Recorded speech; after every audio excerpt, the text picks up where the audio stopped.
You are listening to KC Sports Network, proudly presented by Emprise Bank, your partner in possible. What's going on, Chiefs Kingdom? Welcome back to Radio Row here at the 2023 NFL Scouting Combine. I'm BJ Kissel. This is the KCSN Draft Show.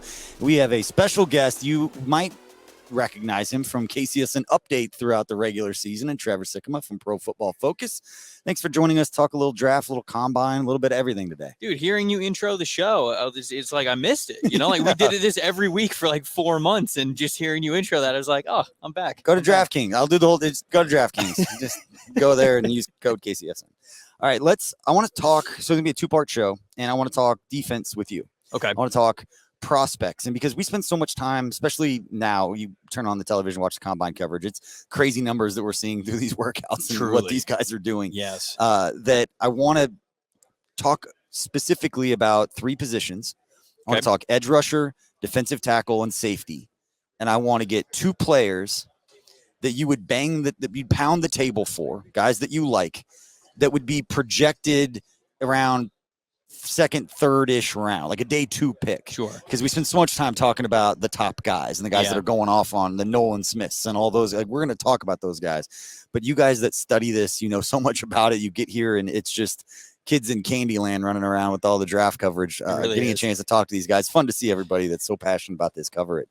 But let's start, Trevor, with edge rusher. Who are guys second-ish, third-ish round, those day 2 guys that that you really like, that you would go to, your general manager and be like, we got to take this guy? This guy, I guess he's a projected second-round pick because I'm really not hearing a lot of first-round buzz about him. But that also, to me, makes it feel like one of the most underrated players in this class, and it's B.J. Ojulari, the edge rusher from LSU. I really like this dude. I mean, I feel like he understands his pass rush profile. He's more of a speed rusher. He already talked about a lot of the different moves that he has, a lot of the ways that he likes to attack the pocket. He's consistently going over how to attack the half man, as coaches will say, right? Attacking one side of the shoulder. He gets the outside moves. He's saying he's working on the inside counters to have a well-rounded speed attack when he is attacking the pocket. But this is a pretty productive edge rusher. I mean, he wore number 18 for LSU, which is a prestigious number. It's not like anybody can wear that number for LSU. And he won it because of the leadership qualities that he has, for how much he improved, how much of a difference maker he was on that defense. And if the last name sounds familiar, he is Azeez Ojulari's younger brother. So he has that NFL pedigree there for him. He talked about at the podium, I'm always in competition with my brother, including being the higher selected brother. So his brother went early second round. So maybe that will happen with Ojulari. But man, I just feel like, second round seems like where a lot of people have him projected, but I think that he could end up giving some first-round value if he ends up being a day 2 pick. Love to hear it. Now, I'm curious your thoughts on this, because you look at the Chiefs' edge position. We'll see what happens throughout free agency as we get closer with Frank Clark. It's crazy how over the last year the opinion on bringing him back, and now Chiefs fans are like, we got to bring, if the money's right and it doesn't get crazy, and Chiefs don't have a ton of cap space this offseason. We spent a lot of time talking about that with Orlando Brown Jr. What are you going to do there? Chris Jones, what are you going to do there? But how important is it within your edge rush group that you've got different skill sets? We talk about it with wide receivers a lot. You build like a basketball team. Yeah, you've got your point guards, your big guys. You can create different mismatches. Do you feel like NFL teams need the same? Because, again, looking at the edge, depending upon what happens with Frank Clark, George Karlaftis isn't really a speed guy, more of a power, more of a little bit of everything, not known as one thing. Do you think it's important for teams, if the Chiefs are going to go get another edge rusher, to have more of a speed type guy? Do you think it's important to have, or is it? Yeah, no, I didn't mean to, have you stop there, but I do think that it just kind of depends how the defensive coordinator wants to set things up. And I think that you see maybe these different styles of edge rushers throughout teams, because let's face it, if you are a complete player who wins with size, speed, and power, you're getting picked in round 1, right? But there are edge rushers that get picked that aren't round 1 guys. And I think when you get into rounds 2, 3, and then, the mid rounds, maybe the early parts of day 3, it's specialized guys. It's like, okay, it might not be the full, well-rounded profile that we want on all 3 downs, but this guy might be a really good speed rusher. So instead, he's a specialized player in that regard. You might have another guy where it's like, all right, he's a little bit more heavy-handed. He's a hand-in-the-dirt kind of guy. He'll play 5-tech for you. He'll be able to defend the run. He could be a heavy package guy or an early down guy for you. So I think that it is important to have a mix of these different styles of pass rush, because you also never know exactly how your defensive line is going to evolve, right? I think that every offseason, teams change a lot, and sometimes they change and it's not according to plan, right? Like sometimes you could have a guy hit free agency and you go, okay, we feel pretty comfortable about bringing this guy back. And he goes, no, I can make a lot more money on the open market. And you go, all right, you can go try. And then some team does end up signing him. So then you go, well, that was going to be a major part of our defense. And then you might look at the defense and go, you know, we were a little bit more heavier last year, but the way that I see things and the guys on the roster, it might be a little bit more advantageous if we have a couple of more stand-up speed rushers and things like that. So I think it is important to be versatile, because no matter what you were thinking one year, it could look different than next. And so that's kind of how it goes into that. Of course, the better, well-rounded guys are going to get picked in the first round, but then those specialized players, you know, getting more of a power guy, getting more of a speed guy, you'll have that opportunity throughout the draft. I had that conversation years ago with Mike Borgonzi when the Chiefs were still doing their 3-4. And he was talking about trying to find those outside linebackers, those 3-4 edge rushers in Bob Sutton's defense. Like, well, you need a guy who can cover, you need a guy who can hold the edge, speed, power, all of that stuff. And he's like, you're looking for a unicorn and you're looking at a top 10 pick. And right. Well, if we're not picking the top 10, how do we find the traits to execute some of those things, similar to what you were saying? And I always think it's interesting because you read some of the draft coverage and you do a great job. And there's a lot of people who do a phenomenal job. But it's interesting talking with draft people. They spend a lot of time, a number of them, talking about what guys can't do. And when you talk to the coaches, they just look at what a player can do and then figure out a way to fit that within the system. So player's a little bit lighter of an edge rusher, but he's got a great speed rush. Draft him like, well, he's not going to play. He can't defend the run. Like, he's too light. He got sand in the pants, whatever you want to call it. It's like, you can't do that. It was like, defensive coordinator would be like, yeah, but I could bring him in on third down. I can do this with him. I can do that 100%. With him. And they're not going to put him in a position to not be successful if they can't find the guys who can do everything. All right. You mentioned one edge rusher. Give me a second edge rusher, day 2-ish, that intrigues you that you go pound the table for. I'll go Derek Hall from Auburn. I think that Derek Hall is, again, underrated in this class, man. I feel like he was a productive player at Auburn. I think that he brings a really good combination of size, speed, strength to his game. You know, I just think that he's kind of figuring out exactly how to hone in on his athletic ability. And we saw him test really well here in Indianapolis, that he measured in really well. He feels like he's got like a dense body type that he's hard to move off the line of scrimmage when he's really able to. He looks like a grown man running. I watched his 40 yesterday. He's one of the guys that's like, wow, that's a dude. And it was damn fast too. So he's got the weight, he's got the size, and he's got the speed and explosiveness to him, but he's still figuring it out, which is not a problem, right? I want to make sure that other people know, that people out there know this as well. When you point to production in college, yes, it's great to see these guys succeeding, getting into the backfield, racking up stats at a younger age, and you should note that. Yeah. But what you are picking on draft night is not the finished product with these guys. Often you hope it's not even close. Right. So you instead look at the mold of what they can be, the things that they're doing well, the flashes, what you can build off of. And Derek Hall feels like somebody who, again, feels like a early day two kind of a guy, might even slip to day 3. I can't imagine he's going to slip to round 3 after what we saw in Indianapolis, but he is somebody who I would definitely have on my radar for sure. That's one of my favorite questions I used to ask the GM was John Dorsey and then Brett Veach was, how do you figure out guys who love the game of football versus guys who love what football can do for them because they're good at it. Correct. And you get to the draft, and this is that time where you start to separate it, and the Chiefs have been so good, and it's the big, equalizer is how do you figure out what makes these guys tick and what they're into and figuring out guys. And that's where your area scouts come in. And I'm sure you talk with those guys and who's going hard on an early September practice on a Tuesday, right? Who's getting his teammates ready to go, or, in November when the team's, under 500, like, is he still going hard at practice? Those are the guys that you want to build around. And that tells you more than sometimes what they say at a podium, when the whole world is watching. All right, let's move on to the defensive tackle position. Okay. Again, day 2 pick. Who are you running up there pounding the table for? And I'm going to give you a pass on not bringing up Felix Anudike-Uzomah because our tables are next to each other. And I heard you singing his praises yesterday. I'm just assuming that you think he's going to be a day 1 pick. I think he could be a back end of the first round guy. He is somebody who I've had as a target as a top 50 player, potential back end of the first round guy. And, you go back to his podium session. You brought up podiums. I mean, I was so impressed with him. They were asking him all sorts of questions about, like what kind of pass rush moves are you bringing to the NFL? And, what are some of your favorite moves? What do you like to do? And he was so detailed in how he answered those questions. And it wasn't just the what, right? He wasn't saying, I like to use a cross chop. I like to use a ghost move. I like to have a dip and rip or whatever. He wasn't just saying the words of the moves. He would say the moves, but then explain how he did them and why he did them. That's a major difference. And so I'm like, this dude gets it. He's got the body type. He's a bigger, more traditional 4-3 defensive end, but he can play a little stand-up too. So I like Felix Anudike Uzomah a lot, and I think that he could definitely be a back end of the first-round guy. But moving on to interior defensive tackles, Keanu Benton has to be the highlight from Wisconsin. This dude has made a ton of money throughout, I'll say, this past season and into the draft process, including what we saw at the Senior Bowl. He came into Wisconsin and got his starting spot based on being a nose tackle type, a 0, a 1 technique guy who was just going to plug things up in the middle, had a ton of strength, a lot of size, and over this past year has really worked on his pass rushing. I remember going back and watching an interview of him last summer.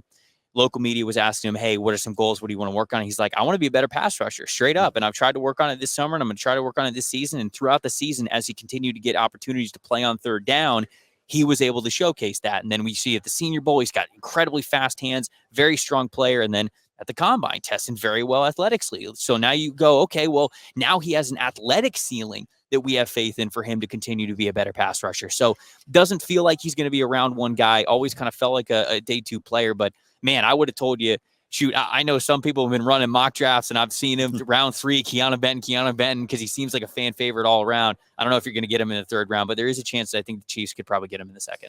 All right, let's move on, because you can never have enough solid defensive tackles. It's like wide receiver. You just take one every year. Who's another one of those guys on day 2 that you'd pound the table for? I'm very intrigued. I don't know if I'd pound the table for him, but I'm very intrigued by Mazi Smith from Michigan. Incredible athlete, was number 1 on Bruce Feldman's freak list going into the season for just how athletic this guy is. And it's a crazy athletic pipeline that we've seen over the last couple of years with these Michigan defensive linemen, and he feels like the next to the bunch. Now, he's got a little bit of hot and cold tape, and I would love to know why that was the case, because you go watch the Ohio State game, you go, okay, this kid might be a first-round pick. Like, he's obviously trying very, very hard in a rivalry game. I think Michigan State was the same way. But you watch a couple of the lesser opponents. I think Indiana was one of them, and I ended up watching 4 or 5 games of them because I was seeing kind of like a hot and cold streak to him, and it's just not that quite dominant player. It's like, all right, why? You know, getting to the bottom of why was this tape so dominant? Why was this tape a little bit more maybe letting your foot off the gas? Is that something that's going to be the same with him? But I think because there was not that consistent production, again, he's going to be somewhere in day 2, but that athletic potential, you got to figure out what makes him tick. Is he somebody who loves football a lot? And if he is, that's somebody that I think you take a chance on. All right, let's move to the 3rd and final position, talking safeties. Chiefs, see what happens with free agency with Juan Thornhill. We saw the Chiefs, a lot of defensive backs last year that stepped up. We've seen rookies step in, and it's interesting talking about Steve Spagnuolo. I always go back to the comment that he made last summer at training camp. I think the question was from Sam McDowell, the Kansas City Star, asking about, veteran. He prefers veteran defensive backs. He doesn't like playing rookies. And then he goes out there and has 4 rookies on the field during the Super Bowl on defense. So safety would be a position you could see the Chiefs attacking at some point in this draft. Again, day 2, top 100 pick. Who do you really like that could be available? I got 2 that I like. And this safety class is very interesting because it's a lot of safeties by label who are actually slot defenders. And so there's not as many like traditional safety players as I feel like there normally has been in draft class in the past. Like, for example, Brian Branch, Antonio Johnson, they're probably everybody's 1-2 as safeties in this class. Both of them are more slot defenders. They're more nickel defenders than they really are safeties. And so I won't say those guys. I think they might be first-round picks anyways. I certainly think that of Brian Branch. But 2 safeties who I really like, who I think are going to be available on day 2. First one's Sidney Brown from Illinois. As long as this guy is healthy, I mean, he's a monster. He is somebody who loves to be the communicator in the defense, loves to be that centerpiece of the defense. They give him the freedom to roam from that strong safety spot, kind of be closer to the linebacker level so he can communicate with the front, communicate with the corners, the linebackers, everything. And they also let him play very free because he's got great instincts for where the ball is going. You could tell he puts so much work into watching film, diagnosing the offenses, seeing their tendencies, seeing where the ball might go, how to read the quarterback. He's got the ball production. He's a good hitter. He's athletic. I mean, Sidney Brown is just absolutely fantastic.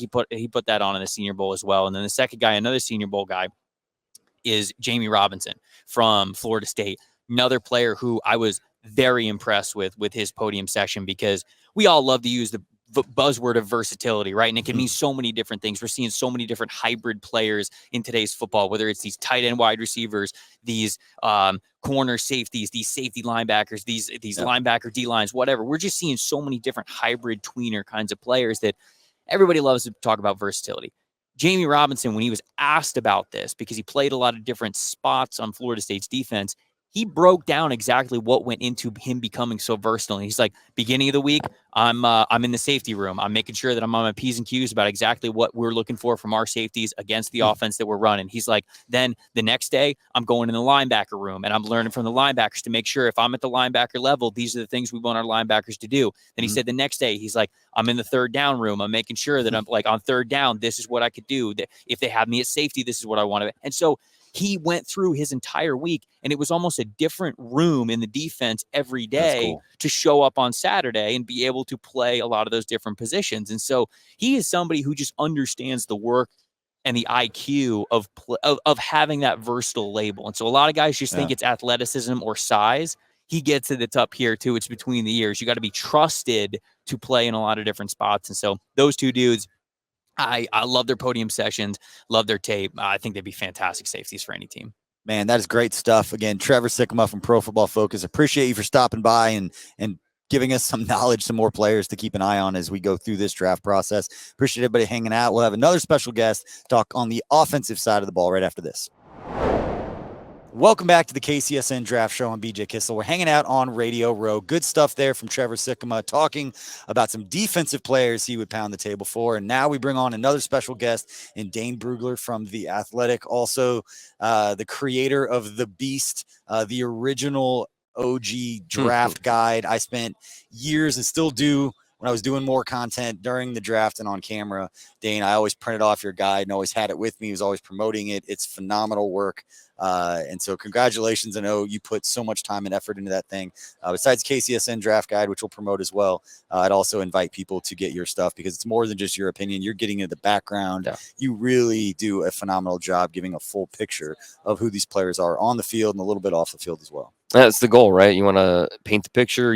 There's so many puzzle pieces out there. It's just all about collecting those puzzle pieces and putting together the picture so you have the best idea of who these players are. Because the journey, it matters so much. Understanding where a guy is coming from helps you understand where he's headed. And so how many sports did he play in high school?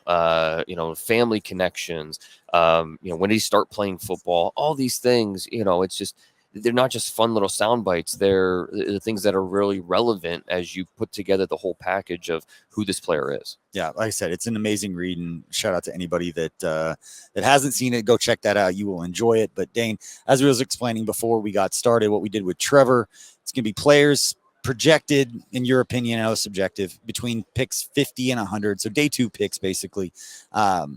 Some guys that you would pound the table for, and we're going to be on the offensive side of the ball. I want to start at the tight end position. I personally have been saying for about 3 years, I figured they not necessarily Travis Kelce's replacement, right? Because the Chiefs like to do so much in 12 and 13 personnel, but another talented athletic player that eventually might take over for Travis Kelce if Saturday Night Live goes well this week and he becomes an act. He's going to be good at whatever he decides to do. So I hope he keeps playing football forever. But let's talk through some tight ends, because people that we've talked to so far this week said it's a really intriguing tight end class. It's deep. Yeah. So guys, picks 50 to 100. Who's a couple that you would pound the table for? Yeah, and it's going to start in the first round with those guys. We'll see how many actually go in the first round. But yeah, if we're talking mid to late second round, one of my favorite players is Tucker Kraft, South Dakota State. This is a guy growing up in South Dakota who, just wasn't on the big time recruiting radar, goes to South Dakota State, and he's really grew into a big part of what they do on offense. And if he didn't get hurt in that season opener against Iowa, they beat the Hawkeyes. I put a lot of money on that. He's a difference maker, and he moves really well for his size. He had an ankle injury most of this year, but he's just a really talented player, blocking, receiving. After last year, college football is so different now. You have NIL, you've got transfer portal stuff. After last year, he had 6-figure offers to go, and we're talking Alabama. We're talking big schools that wanted this guy. And at the end of the day, he decided to stay put and be with his guys that he came up with and his coaches. And they won a national title this year at the FCS level. So Tucker Kraft, definitely a name to keep on the radar. That's good stuff. Who's another one? Luke Schoonmaker, Michigan, who is he's a former quarterback. Him and Will Levis were actually teammates back in the day, coming from the Connecticut area. Former quarterback, moves to tight end, big athlete, but he can block too. So you're looking for the guy that maybe isn't elite in any one area, but he can block, he can catch, he can do all those things that you want, a more traditional tight end to do as an inline guy. He can do that, but he also has the athleticism where you want to play him in the slot. He can do that too. So the combo tight end that it can be a little elusive finding that guy. Luke Schoonmaker, and I put a 3rd round grade on him. I think he'll end up going somewhere in the 3rd round, but he's a really good player. Him, and then I mentioned Sam Laporta too. I know that keep it in the Big Ten. He's not the athlete that Noah Fant was or TJ Hawkinson, but he's got the grit and competitiveness of like George Kittle, sticking with those Iowa tight ends. He's good size. He's their number 1 receiver, number 1 pass catcher. He's just another solid tight end that's going to be in that 3rd round mix. I don't know if I've asked you this before, and we've been doing interviews like this, it seems like, since I started coming to these things. The tight end position in general, it's changed so much at the NFL level. We've seen it with Travis Kelce, that Andy Reid's ability to maneuver the offense and kind of tailor it to Kelce's strengths is why he's going to be considered one of the greatest tight ends that's ever played the game. The way that you go through your process and you study not just the player individually, but you're studying schemes and just you get to get a global view of the tight end position. Have you seen at the college level the game start to change in ways that on a macro level we see at the NFL? Do you see that with your scouting about ways that college offenses are utilizing tight ends over the time since you started doing this? Oh, no doubt. There's a lot of tight ends that don't line up in line. They don't put their hand on the ground. They're more the F tight end as opposed to the Y tight end. And so playing more of that joker, that hybrid version, they're going out running routes. They're out being a pass catcher, and that's great. You want that from your tight ends, but it's important to understand that he wasn't asked to block much. And so, and that's think about the schools I brought up: Michigan, Iowa, offenses that run more of a pro style scheme. So you do get a chance to see these guys with their hand on the ground, playing more of an inline, use all over the formation, wing, backfield, detach them. So, I think it's maybe the biggest. I mean, he's not a day 2 guy, but Darnell Washington at Georgia, he has a chance to go in the 1st round because he's basically a 6th offensive lineman. And then he gives you some upside in the passing game. So more so than ever, we're seeing more diverse tight ends and what they offer, what they can do for you. And I think it matches up well with a lot of teams and what they're looking for. All right, let's move on to the wide receiver position, talking about blurring some of those lines with the way these tight ends are used. Who are some of the wide receivers that stand out? And this is an area that Chiefs fans are probably more familiar than probably tight end, just because you look at the Chiefs roster, there's only 3 guys, I believe. Tucker, you tell me if I'm wrong, but only 3 guys under contract after this year. It's Marquez Valdez-Scantling, Sky Moore, and Kadarius Toney. Because as of the time that we're recording this, before we get to free agency, Justin Watson scheduled to be a free agent, McCole Hardman, and Juju Smith-Schuster. So just from a pure number standpoint, they've got it. They did sign John Ross to a futures deal. They said sign Justin Ross last year. I know Chiefs fans are going to let us know that. But wide receiver is definitely one that you probably draft one every year anyway. Sure. But just based on the way that we're sitting here today, they got to add some guys to this mix. So who are some of those guys, again, picks 50 to 100, mid to late 2nd round picks that you think that you would pound the table for, you think might be a good fit with Kansas City? No, all right. Forget pounding the table. I'm going to stand up on the table. I'm going to just shout until they call security, get me out of the building. Tyler Scott from Cincinnati. Okay. One of my favorite players in this draft. I really see a guy that could be a Tyler Lockett with his ability. He's a 3-level threat, big-time speed guy. He was really a high school running back and an option offense, and then goes to Cincinnati, moves to receiver, and he just got better and better and better each year. He had 14 career touchdowns. His average yards per touchdown is like 45 yards. Like, this is a big play threat. Speed, and we're going to show it here at the combine, all that speed that he has. Maybe not the biggest guy. You sacrifice size a little bit, but he will go up and he'll climb the ladder. He'll go catch the football.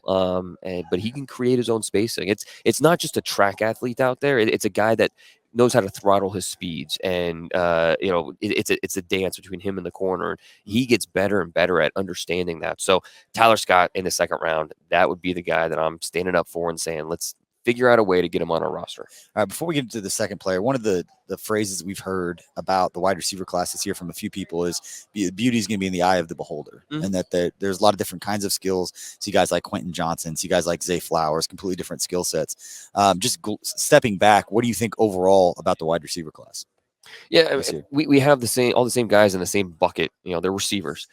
Meanwhile, Jackson Smith and Jigba and Quentin Johnson play two different positions. Yeah. Yeah, they're two very different skill sets, roles, what they're going to be asked to do. So, it's important to, and it's kind of like the tight ends. When you have your Y and your F, and we have to be, we're broad with the way we group them, but it's also important to be specific about what they do and what they're going to be at the next level. With this year's receiver class, it's a good group. We've just been spoiled the last few years, right? 2 years ago with Jamar Chase and Jalen Waddle and those guys. And then last year we had 6 in the top 25. Yeah. This year, I don't know that we're going to have a receiver. There's not one receiver that would point to and say, oh, yeah, he's a lock for the top 20. Now, there might be one that ends up going top 20, but no locks. And so it'll be interesting how many end up going first round and then who's left for the second round. I think a lot of teams will look at it and say, yeah, we like some of these guys, but we'll wait to the second round because we feel like there's good depth and we don't feel like we have to use a first round resource. But at the same time, teams are looking to get more explosive, looking for playmakers. So I say that, but I'm not going to be surprised at all when 5 end up going in the final 10 picks in the first. I'm going to give a little shout out to Tucker here because I know Tucker is all over the Zay Flowers plus 550. What was it to be the first wide receiver taken? Wow. Okay. Is that a bet that you would take? Do you think there's a chance that Zay Flowers, a team could love him more than any other team loves any other wide receiver in the first round? Sure, there's a chance. I mean, because I think he's one of those guys that is, he's smaller, obviously, but I don't think he's strictly a slot only. You feel like, okay, maybe he can move around for us. Maybe he can be someone that helps us. That's one thing he showed this year that we didn't see in past years was being a true deep threat for BC. And so another guy, he had offers to go elsewhere, and he decided to stay put and be loyal to BC. And so NFL scouts, if you're good, they'll find you. You don't have to go to necessarily a big school.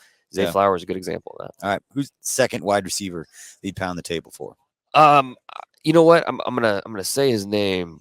But after he runs, I don't know if he's still going to be in that 50 to Cedric Tillman from Tennessee, 6'3", 215. I won't be surprised if he goes out and runs a sub 4.43. I mean, big time speed, 41 inch in the vertical, probably at least over 40. I think he's got so much ability. This year, banged up with an ankle. I think you have to go back to 2021 tape to really get a great feel for what he offers. A little linear with what he offers, but man, he can win downfield and he could be a ball winner because with that size and that speed, he'll go up and get it. So the physicality, the play strength, Cedric Tillman, I think is going to open up some eyes here. And right now, I think he's in that late second conversation, but by the time it's all said and done, that might not be the case in a week.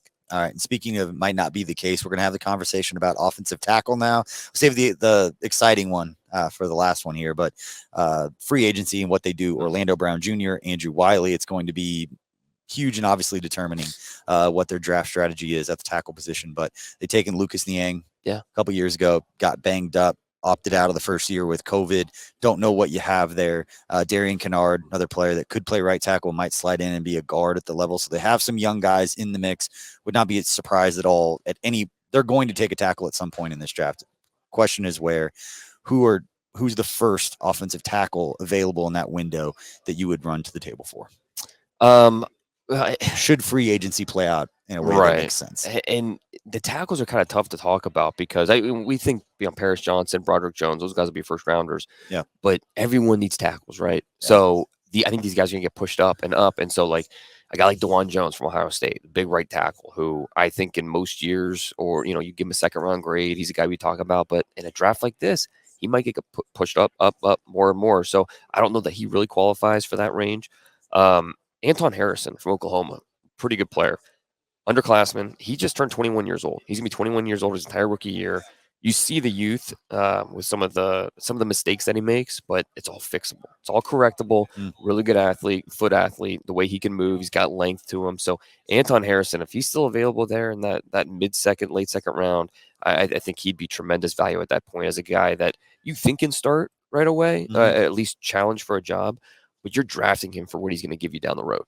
I don't know. Again, questions. I don't know if I can articulate this the right way. And I know it's in beauty in the eye of the beholder, but for you, say you're in Brett Veach's shoes and you get to second, third, we can say day 3, tackles are available. Would you lean towards, I don't say the project, but the athlete that's raw versus the experienced starter at a big school that's played in big games? Like, which side would you lean on if you're looking at day 3 and you know he's not going to be a guy that can start right away? Would you just lean towards the project you know is going to take some effort, that the high upside, or a guy that you think could be plug and play sooner rather than later, but maybe a lower ceiling?